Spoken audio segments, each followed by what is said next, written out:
Welcome to this class on narcissism. By the end of this video, you'll understand most of what you need to know about narcissistic personality disorder, or NPD.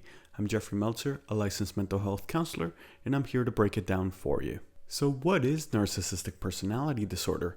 It's a condition defined by the DSM-5 where someone must meet at least 5 out of 9 criteria. But before I go into the symptoms, there's something crucial you need to understand. Personality disorders are chronic, not episodic.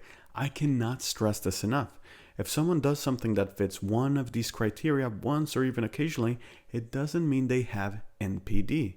These traits must show up the majority of the time across most areas of their life. So if you're watching this and thinking, oh, my partner has done this or my boss has done that, hold on, ask yourself, is this behavior consistent, unchanging, and part of their personality or not? Because if it is, that's the core of a personality disorder. Now let's get into the 9 criteria. Remember, someone must meet at least 5 to qualify for a diagnosis. Number 1, grandiose sense of self-importance. This means they constantly exaggerate their achievements and expect to be recognized as exceptional. It's not just confidence, it's claiming to be the best at everything, often without evidence. Number 2, preoccupation with fantasies of unlimited success, power, or beauty. They obsess over these fantasies, whether it's owning multiple luxury cars or being adored by a celebrity. It's not a passing thought, it's something that dominates their mind. Number 3, belief in being special. They believe they can only be understood or should only associate with high-status people. This often looks like dismissing others they consider beneath them while seeking validation from the wealthy, powerful, or famous. Number 4, requires excessive admiration. They don't just enjoy compliments, they demand admiration, especially from people they deem important. When they don't get it, they often become irritable or even depressed. Number 5, sense of entitlement. They believe the rules don't apply to them. For example, they might expect special treatment in a restaurant or believe they deserve a promotion without earning it. Number 6, interpersonally exploitative. They use others to get what they want, employing tactics like gaslighting, guilt tripping, or charm for personal gain or to achieve their own goals. This isn't a one-time behavior. It's part of a pattern that spans for years and relationships. Number 7, lack of empathy. This goes beyond being occasionally insensitive. They consistently disregard others' feelings and have no interest in understanding them. Number 8, envy.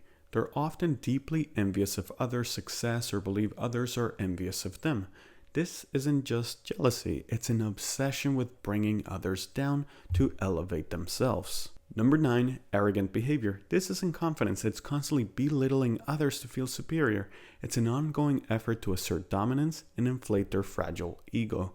If someone meets at least 5 of these 9 criteria, they likely have narcissistic personality disorder. So, where does narcissism come from? It's a mix of genetics and environment. For example, men are more likely than women to have narcissistic personality disorder, but upbringing plays a huge role. Here are some common environmental factors. Number 1, outcome-obsessed parenting. Parents who focus solely on achievements, grades, appearances, athletic performance teach their kids that their worth is tied to results, not effort. Number 2, emotional neglect. When parents dismiss or invalidate their child's emotions, the child learns to turn inward. This is often called an invalidating environment. The child stops trusting others to meet their emotional needs and obsessively focuses on themselves instead. Number 3, overindulgence. Giving kids everything without effort fosters entitlement. They grow up expecting success or rewards without putting in the work. These factors shape a child's personality, leading to the patterns we see in NPD. Now, let's talk about 2 types of narcissism that often confuse people: grandiose and covert narcissism. Grandiose narcissism, this is the classic image of a narcissist, someone who's loud, flashy, and demands attention. They want to be the center of attention in every room that they walk into. For example, they might brag about their success at work, exaggerate their achievements, or constantly seek admiration. They thrive on being admired and recognized. Then we have covert narcissism. Covert narcissists, on the other hand, are quieter and more subtle. They still have the same need for admiration and feelings of superiority, but they express it differently. Instead of bragging, they might play the victim. For example, they'll say things like, "No one appreciates how much I do," or "everyone is against me." They may also be hypersensitive to criticism, withdrawing or sulking when they feel slightly unappreciated. Both types share the same underlying traits: entitlement, lack of empathy, and need for excessive admiration, but how they express those traits can look completely different. So how do you treat narcissistic personality disorder? Treating narcissistic personality disorder is challenging, primarily because individuals with NPD often lack insight into their own behavior. Many don't recognize that their actions are problematic and rarely seek therapy on their own. Therapy usually happens when external pressures like losing a relationship, a job, or some other major setback forces them to reflect. However, there are exceptions. Some individuals with NPD, often those who meet just 5 or 6 of the criteria rather than all 9, may have enough self-awareness to pursue therapy voluntarily. But here's something really important to understand. Personality disorders take much longer to treat than episodic conditions like anxiety or depression. This is because the traits and behaviors associated with NPD are deeply ingrained and part of the person's overall personality. That said, there are effective treatments available. Cognitive behavioral therapy, CBT, can help individuals identify and challenge distorted thought patterns such as their need for excessive admiration or sense of entitlement, and replace them with healthier behaviors. There's also schema therapy. Schema therapy focuses on identifying and healing maladaptive schemas, deeply rooted beliefs, and coping mechanisms that were formed in early childhood.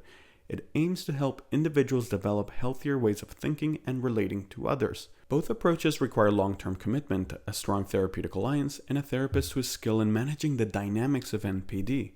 Progress can be slow, but with persistence, individuals can develop greater empathy, improve self-awareness, and healthier relationships. However, the truth about narcissism is that deep down, people with NPD feel fragile and inferior. All the grandiosity, entitlement, and manipulation, it's a shield, a way to protect their ego from the reality they can't face. They're constantly running from their own feelings of inadequacy, and their defensive strategies end up hurting the people around them deeply and repeatedly. People with NPD often leave a trail of hurt and broken relationships. Their fragile sense of self drives them to prioritize their needs at any cost, even if it means manipulating, exploiting, or invalidating those closest to them. It's tragic because at their core, they're not the invisible figures they portray themselves to be.